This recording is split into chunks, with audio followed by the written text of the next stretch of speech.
Hello guys, welcome to Ayurveda knowledge. मैं Shivaji Varasiya, second year B में student. आज आप लोगों को ऋतु के बारे में बताने जा रहा हूँ। ऋतु और इनका दोषों के साथ संबंध क्या होता है और इनका संचय, प्रकोप और प्रशमन के बारे में बात करेंगे। जैसा कि आप जानते हैं कि आयुर्वेद में 6 ऋतुओं का वर्णन किया गया है, जिसमें से सबसे पहले ऋतु को हम शिशिर ऋतु के नाम से जानते हैं, दूसरे को हम वसंत, तीसरे को ग्रीष्म, चौथे को वर्षा, पांचवा शरद और छठा हमारा हेमंत ऋतु आता है। जैसे कि आप जानते हैं कि ये जो 6 ऋतुएं बताई गई हैं, ये 2 महीने की होती हैं। अब हम इनके किस ऋतु में किस दोष का संचय होता है, प्रकोप होता है, प्रशमन होता है, इसके बारे में बात करते हैं। तो सबसे पहले हम कॉलम बनाएंगे दोष,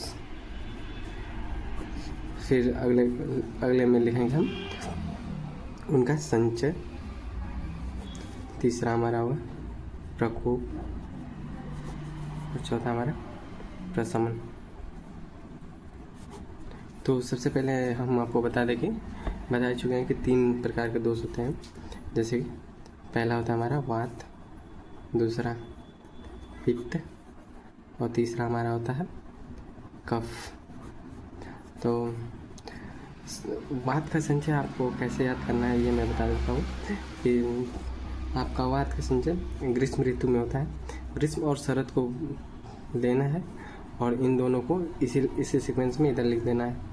इसे ग्रीष्म हो गया और हमारा यहाँ पे कौन सा, तो वर्षा। और फिर इसके सबसे फर्स्ट वाला है, इसको लेना है। और कफ, जो हमारा कफ का होता है, इसमें किस ऋतु में संचय होता है, तो शिशिर ऋतु में संचय देखने को मिलता है। अब इसी के आगे जो सीक्वेंस पड़ेगा वैसे ही लिखते जाना है। जैसे ग्रीष्म के आगे कौन सा है, तो वर्षा, तो वहाँ पर वर्षा लिख देना है। और वर्षा के आगे क्या है, तो शरद, यहाँ पे शरद लिख देना है। वैसे ही वर्षा, पित्त का वर्षा ऋतु में क्या होता है, संचय होता है। तो वर्षा के आगे कौन सा ऋतु आता है, तो शरद आता है। तो प्रकोप किस में होगा, शरद ऋतु में होगा। और हमारा हेमंत ऋतु में क्या होगा, प्रशमन होगा। नेक्स्ट जो हम बात करते हैं शिशिर ऋतु, तो कफ का जो होता है हमारा संचय शिशिर ऋतु में देखने को मिलता है। और इसके आगे क्या पड़ता है, वसंत। तो वसंत में क्या होगा, इसका प्रकोप होगा। और वसंत के आगे ग्रीष्म होगा। अभी आप इसको जान लें, हम जैसे जैसे ऋतु वाले चैप्टर को कवर करेंगे वैसे आपको बता देंगे कि क्या कैसे होता है। Thank you.